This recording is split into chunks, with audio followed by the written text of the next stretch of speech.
2025 ഫെബ്രുവരി 24 നാടിനെ നടുക്കിയ വെഞ്ഞാറമൂട്ടിലെ കൂട്ടക്കൊല. ഉറ്റവരായ 5 പേരെ 6 മണിക്കൂറിനുള്ളിൽ തലക്കടിച്ചു കൊലപ്പെടുത്തിയ 24 വയസ്സുകാരൻ അഫാൻ ഇപ്പോൾ പൂജപ്പുരയിലെ ഈ ജയിലിലാണ്.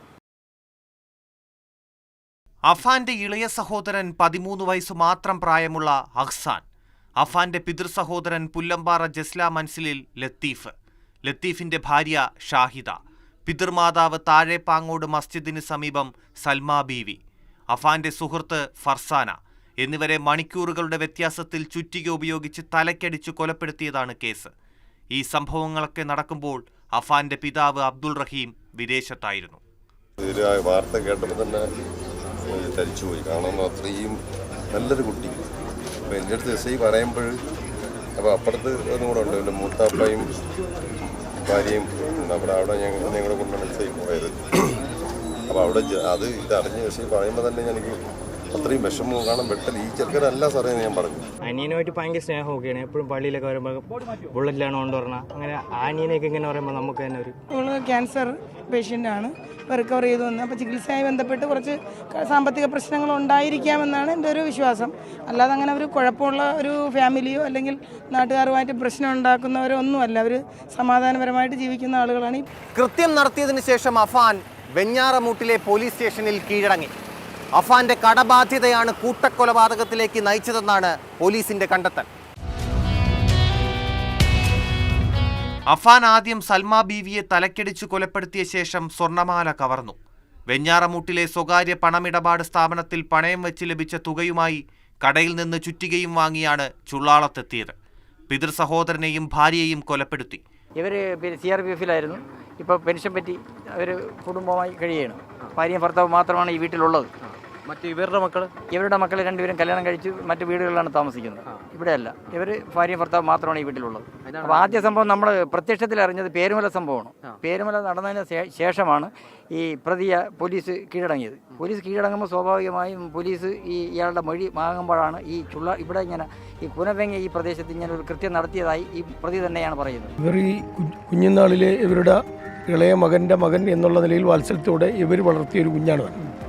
അതിനുശേഷം വിദ്യാഭ്യാസപരമായി അവർ അവിടെ കുഞ്ഞാറമൂട് താമസമാക്കി എന്നുള്ള നിലയിലും ഇവർക്ക് അവിടെ പോയി കാണാൻ ആരോഗ്യസ്ഥിതി മോശമായതുകൊണ്ട് ഇടയ്ക്കിടയ്ക്ക് ഇവിടെ വരികയും കാണുകയും ചെയ്യാറുണ്ടായിരുന്നു. അവസാനമായിട്ട് സ്വർണം ചോദിച്ചു വന്നത് എപ്പോഴായിരുന്നു?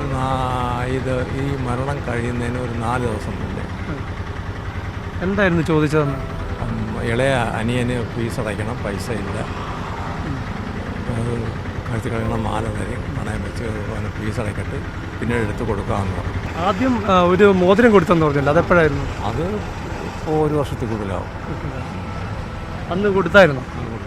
പിന്നീട് ഈ ഒരാഴ്ച മുമ്പ് ഒന്ന് മാല ചോദിച്ചെന്ന് പറഞ്ഞില്ല, ആ മാല കൊടുക്കാത്തതിന് ഉമ്മ എന്താ കാരണം പറഞ്ഞു? അല്ല, അവരുടെ മരണത്തിന് എന്തെങ്കിലും ചിലവാക്കണമെങ്കിൽ ഇത് മാത്രമേ ഉള്ളൂ, വിറ്റ് ചിലവാക്കാൻ, എൻ്റെ വേറെ ഒന്നുമില്ല, അതുകൊണ്ട് ഇത് തരൂല്ല എന്ന് പറഞ്ഞു. ഏതായാലും മൃതദേഹത്തിൽ കഴുത്തിൽ കമ്മല് മാത്രമേ ഉണ്ടായിരുന്നുള്ളൂ.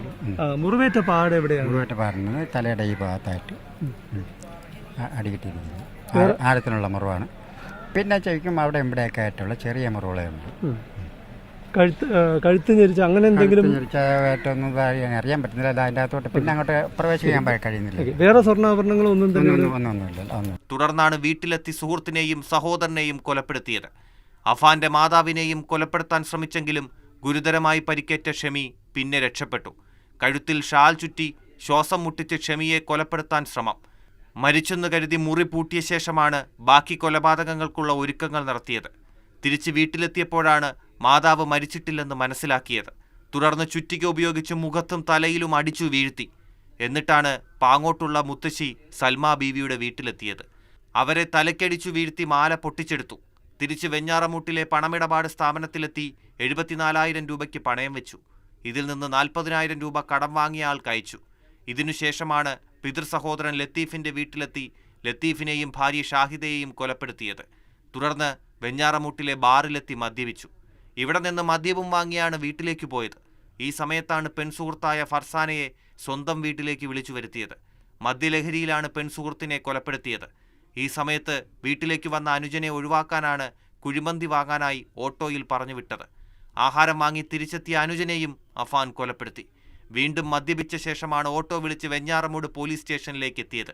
ഫർസാനയെ കൊലപ്പെടുത്തിയ ശേഷം താൻ വിഷം കഴിച്ചതായാണ് അഫാന്റെ മൊഴി. സുഹൃത്തിൽ നിന്ന് ആഭരണങ്ങൾ വാങ്ങി അഫാൻ പണയം വെച്ചിരുന്നു.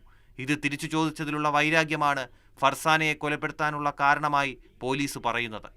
മാതാവിനെയും സഹോദരനെയും കൊലപ്പെടുത്തിയ ശേഷം സ്വയം ജീവനൊടുക്കാനായിരുന്നു അഫാന്റെ പദ്ധതി എന്നാണ് പോലീസ് കണ്ടെത്തിയത്. പണം കടം വാങ്ങിയവർ നിരന്തരം ശല്യം ചെയ്യുന്നതും അപമാനിക്കുന്നതും താങ്ങാൻ വയ്യാത്തതാണ് ഉമ്മയെയും അനുജനെയും കൊലപ്പെടുത്താൻ കാരണമെന്നും പിതൃസഹോദരനെയും ഭാര്യയെയും കൊലപ്പെടുത്തിയത് അവർ നിരന്തരം കളിയാക്കുകയും അപമാനിക്കുകയും സാമ്പത്തികമായി സഹായിക്കുകയും ചെയ്യാത്തത് കാരണമെന്നാണ് അഫാന്റെ മൊഴി. അഫാന്റെ പിതാവ് അബ്ദുൾ റഹീമും ഭാര്യയും ചിതറയിൽ പച്ചക്കറിക്കട നടത്തിയാണ് ഇപ്പോൾ ജീവിക്കുന്നത്. ആ സൂചിച്ചതിന് ശേഷം ഞാൻ കാണണ്ടെന്ന് വിചാരിച്ചതായിരുന്നു. ഞാൻ എല്ലാവരും കാണണമെന്ന ആഗ്രഹം എനിക്കില്ലായിരുന്നു. പക്ഷെ അവിടെ ചികിത്സിച്ച് ഡോക്ടർ ജയപ്രകാശ് ഡോക്ടറും മറ്റെല്ലാം കൂടെ നിങ്ങൾ വന്ന് കണ്ടാൽ മാത്രമേ അവനെ ഇതിൽ നിന്ന് മാറ്റിയെടുക്കാൻ പറ്റൂ. അതായത് മാനസികാവസ്ഥ എപ്പോഴും മോശമാണ്. അവനെപ്പോഴും ആത്മഹത്യ ചെയ്യുന്നതിൽ ഞാൻ നിന്നത്. ഇപ്പോഴും അങ്ങനെ തന്നെയാണ്. ജീവിക്കണമെന്നുള്ള ആഗ്രഹമില്ല. ഇനി ഒന്ന് മരിച്ചു കിട്ടിയാണെന്നാണ് ഇപ്പോഴും പറയുന്നത്. കേസുമായിട്ട് ബന്ധപ്പെട്ട മറ്റു വിചാരണയൊന്നും തുടങ്ങിയിട്ടില്ല ഇതുവരെ. വിചാരണ തുടങ്ങാൻ അവിടെ ജയിലിൽ തന്നെ കഴിയുന്നത്. ചികിത്സ ഉണ്ട്, ഗുളികൾ കഴിക്കുന്നുണ്ട്. ഈ സംഭവത്തെക്കുറിച്ച് ഒരു കാര്യങ്ങളും അവനോട് സംസാരിച്ചിട്ടില്ല, ചോദിച്ചിട്ടുമില്ല. അതിനിടെ വെഞ്ഞാറമൂട് കൂട്ടക്കൊലയെ ആസ്പദമാക്കി കാലം പറഞ്ഞ കഥ എന്ന സിനിമ റിലീസിനൊരുങ്ങി. കുടുംബത്തിന്റെ ജീവിതം അപകീർത്തിപരമായി ചിത്രീകരിക്കുന്നുവെന്നാരോപിച്ച് പിതാവ് സമർപ്പിച്ച ഹർജിയിൽ റിലീസ് തടഞ്ഞു. സിനിമ പുറത്തു ഇറങ്ങിക്കഴിഞ്ഞാൽ എൻ്റെ കുടുംബത്തെ, അതായത് എൻ്റെ സഹോദരങ്ങൾ, എൻ്റെ മരണപ്പെട്ട ജ്യേഷ്ഠത്തി, ഉമ്മ, നമ്മുടെ കുടുംബത്തിൽ ആ സഹോദരങ്ങളെ കുറിച്ചൊക്കെ അല്ലെങ്കിൽ ബാക്കിയുള്ളവരെ കുറിച്ചൊക്കെ ഇവർ എന്താണ് തിരക്കഥ എഴുതി ഉണ്ടാക്കി വെച്ചിരിക്കുന്നത് ഞങ്ങൾക്കറിയത്തില്ല. ഇതിന് ഞങ്ങളാരും കുറ്റക്കാരുമല്ല, ഞങ്ങളെല്ലാം നിരപരാധികളാണ്. അവൻ ഏത് സാഹചര്യത്തിൽ എന്ത് ചെയ്തു എന്നതും ഞങ്ങൾക്കറിയത്തില്ല. അപ്പോൾ അതിൻ്റെ റീൽസും ഉണ്ടായിരുന്നു. ആ റീൽസിൽ എൻ്റെ കൊച്ചുമോനെ കുറിച്ചൊരു എന്തിനാ ചേട്ടാ എന്നെ കൊല്ലുന്ന റീൽസും ഉണ്ടായിരുന്നു. അപ്പം അത് കണ്ടപ്പോൾ എനിക്ക് സഹിക്കാൻ പറ്റിയില്ല. 800 പേജുള്ള കുറ്റപത്രം 140 സാക്ഷികളുടെയും 180 തൊണ്ടി മുതലുകളുടെയും വിവരങ്ങൾ ഉൾപ്പെടുത്തിയിട്ടുണ്ട്. കേസിൽ ഇതുവരെ വിചാരണ നടപടികൾ ആരംഭിച്ചിട്ടില്ല. പബ്ലിക് പ്രോസിക്യൂട്ടർ കേസ് ഏറ്റെടുത്താൽ ഉടൻ തന്നെ വിചാരണ നടപടികൾ ആരംഭിക്കുമെന്നാണ് വിവരം. ടി. സരീഷ്ണ, മാതൃഭൂമി ന്യൂസ്, തിരുവനന്തപുരം.